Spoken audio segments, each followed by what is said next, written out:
I hated the original introduction of this video, so let me explain to you why this part 3 is one of my greatest arguments.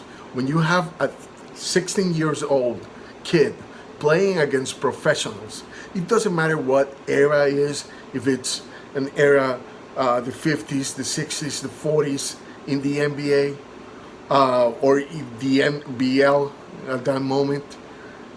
There was kids, when a kid 16 years old can dominate men, grown men,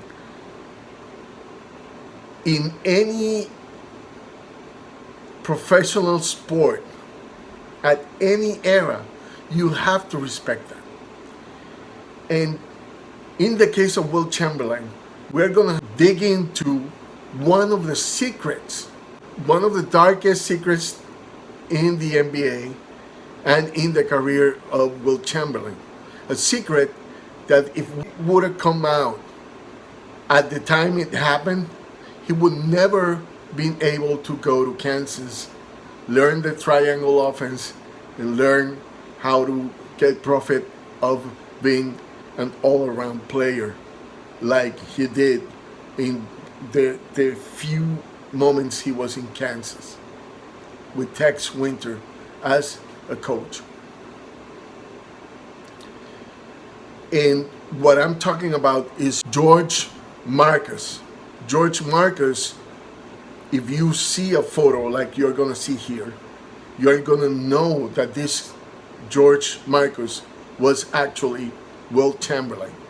In 3, 2, 1, let's go. This is Perspective Blog X, and I am your host, E.A. Crespo. Perspective Blog X, Lakers-fandom.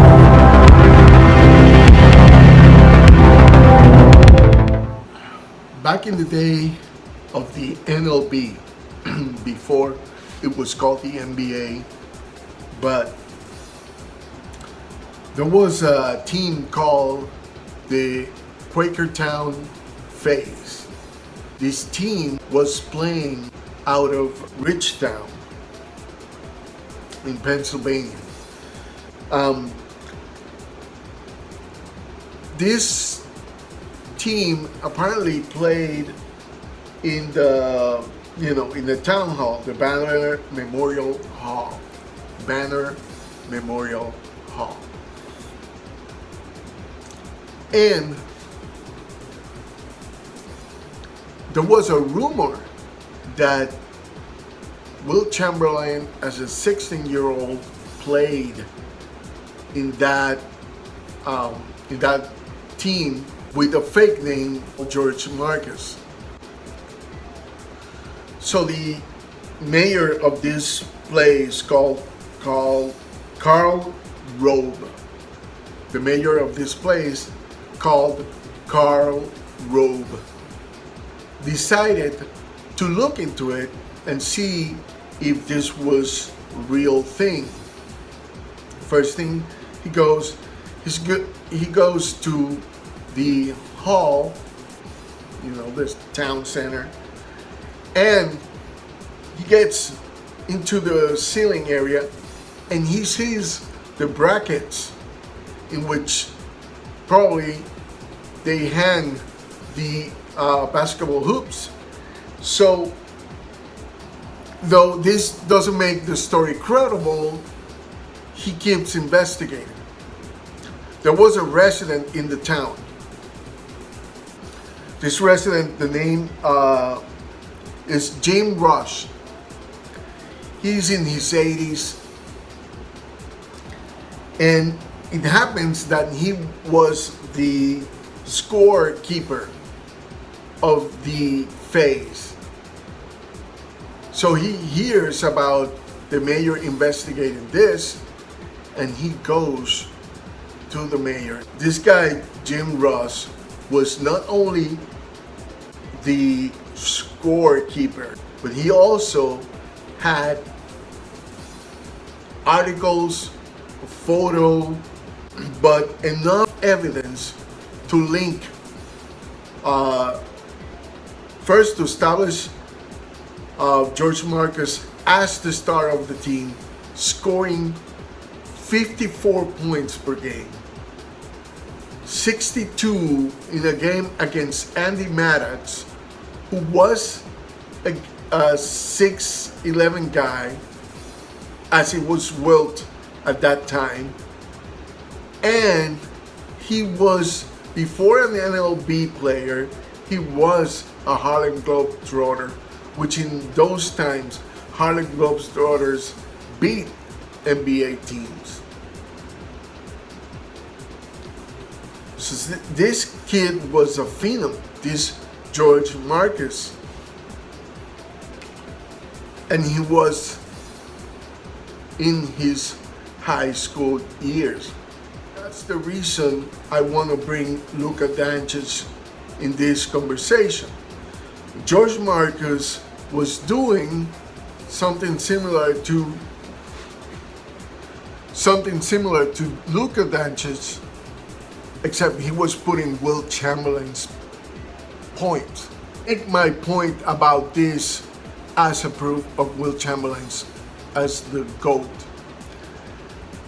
The common argument is that Wilt Chamberlain could not put these numbers against today NBA guys. Well, he was putting, as a kid, numbers like that to players that if they weren't compared to the NBA today, they surely compared to European players in general today.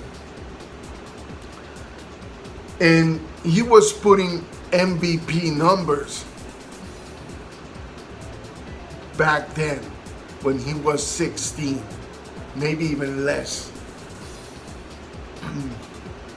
So the argument that Wilt Chamberlain could not score against centers today is defeated there, because he was playing players the same size and players that by all accounts should be stronger than him. So how he was scoring those?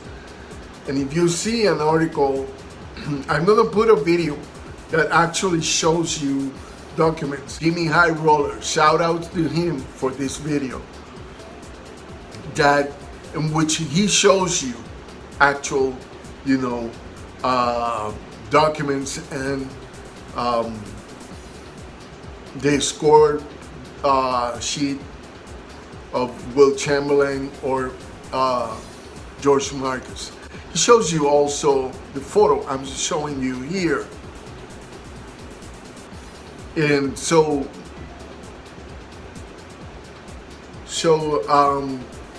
what else can I tell you? It's an argument that trumps this argument that he couldn't do things in the NBA today, because they looked probably at Wilt Chamberlain in the Lakers, where he was asked to pull back the scoring numbers and to concentrate in defense and rebounds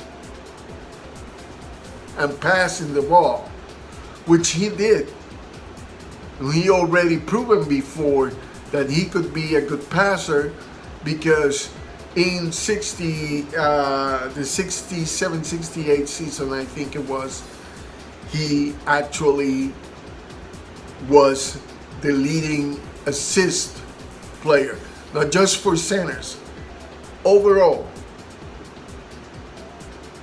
in the NBA. He was the assist champion, if you will.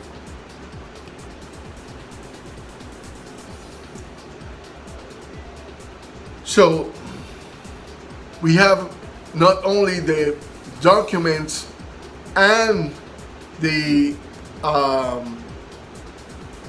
verbal testimonies of Jim Rush, but Carl Robb have everything he needs to make the case that Wilt played as a fake name, George Marcus, in a league that were grown men playing against this 16-year-old guy, and he was putting 54 points per game in the season, and then he averaged 74 points per game in the playoffs.